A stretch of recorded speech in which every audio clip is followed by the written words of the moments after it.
Hello friends, welcome to Sonali's kitchen Marathi.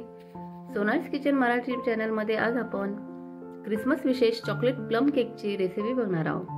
बघू शकता किती सॉफ्ट, स्पॉन्जी, टम्म फुगलेला व खूप साऱ्या नट्सने व फ्रूट्सने गच्च भरलेला केक आहे. अतिशय सोपा, इझिली अवेलेबल होणाऱ्या साहित्यात इतर केकपेक्षा आगळा वेगळा केक तुम्ही नक्की ट्राय करा, कारण क्रिसमस केक हा इतर केकपेक्षा वेगळा असतो. चला रेसिपीला सुरुवात करू. त्याआधी चॅनलला सबस्क्राईब केले नसेल तर सबस्क्राईब करा. व्हिडिओ आवडल्यास लाईक, शेअर, कमेंट करा. सर्वात आधी केकसाठी आपण घेणार आहोत काळे मनुके, काजूचे काप, बदामाचे काप, अंजीरचे काप, खूप सारी टुटी फ्रुटी आणि सजावटीसाठी थोडेसे काजू. आता एका भांड्यात 1 कप ऑरेंज ज्यूस घ्यायचे. ऑरेंज ज्यूस नसेल तर अख्खे लिंबू 1 कप पाण्यात पिळायचे आणि 2 चमचे साखर घालायची, म्हणजे लेमन ज्यूस तयार होते. खरे तर क्रिसमस केक अल्कोहोलमध्ये बनवला जातो, पण आपण ऑरेंज ज्यूस किंवा लेमन ज्यूसमध्ये बनवू शकतो. आता यामध्ये आपल्याकडे अवेलेबल असलेले नट्स आणि फ्रूट्स ॲड करायचे. जे नसेल ते स्किप केले तरी चालेल. हे आपण 1 तास किंवा त्यापेक्षा जास्त वेळ भिजत ठेवायचे. आता 1 तासानंतर एक मोठे पातेले गॅसवर ठेवायचे. त्यात मीठ घालायचे, जाळी ठेवायची आणि झाकण ठेवून 10-15 मिनिटांसाठी गरम करून घ्यायचं. पातेल्यामध्ये हीट तयार होते तोपर्यंत भिजवलेले नट्स, फ्रूट्समध्ये अर्धा कप तेल घालायचे आणि मिक्स करायचं. आता त्यावर एक गाळणी ठेवायची. 1.5 कप मैदा घालायचा, अर्धा कप पिठी साखर, 3 चमचे कोको पावडर, 1 चमचा बेकिंग पावडर, अर्धा चमचा बेकिंग सोडा.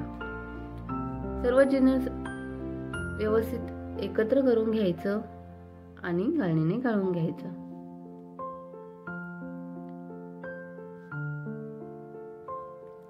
आता यामध्ये अर्धा चमचा वेलची पूड घालायची. सर्व जिन्नस व्यवस्थित मिक्स करायचं. बघू शकता परफेक्ट बॅटर तयार झाले आहे. वरून दूध ॲड करायची गरज पडली नाही. छान बॅटर तयार झाले की एका भांड्याला तेल लावून घ्यायचे, ज्यामध्ये तुम्ही केक तयार करणार आहात, केक बेक करणार आहात. त्यावर थोडा मैदा पसरायचा, म्हणजे केक व्यवस्थित निघेल, भांड्याला चिकटणार नाही. लगेचच केकचे बॅटर भांड्यात ओतून घ्यायचे.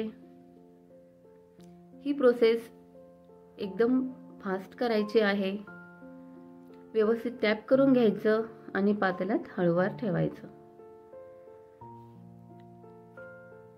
पातेल्यामध्ये व्यवस्थित ठेवून घेतलं की पातेल्यावरती झाकण ठेवायचं आणि गॅस मंदच ठेवायचा.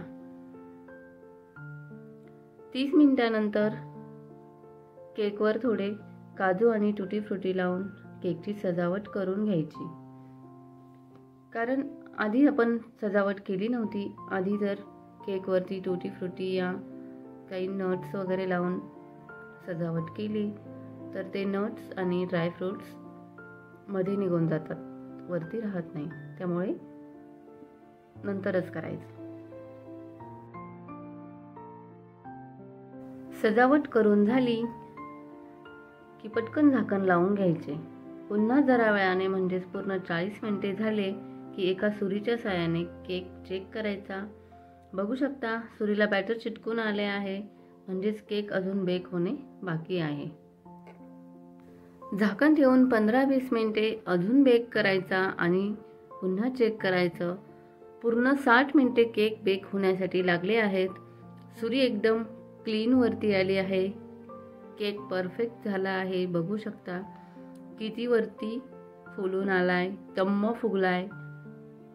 केकचे भांडे काढून घ्यायचे. त्यावर एक स्वच्छ कपडा टाकून 10-15 मिनिटांसाठी थंड करून घ्यायचा.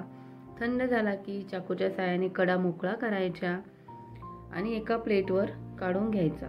बघू शकता किती परफेक्ट केक बनवून तयार आहे.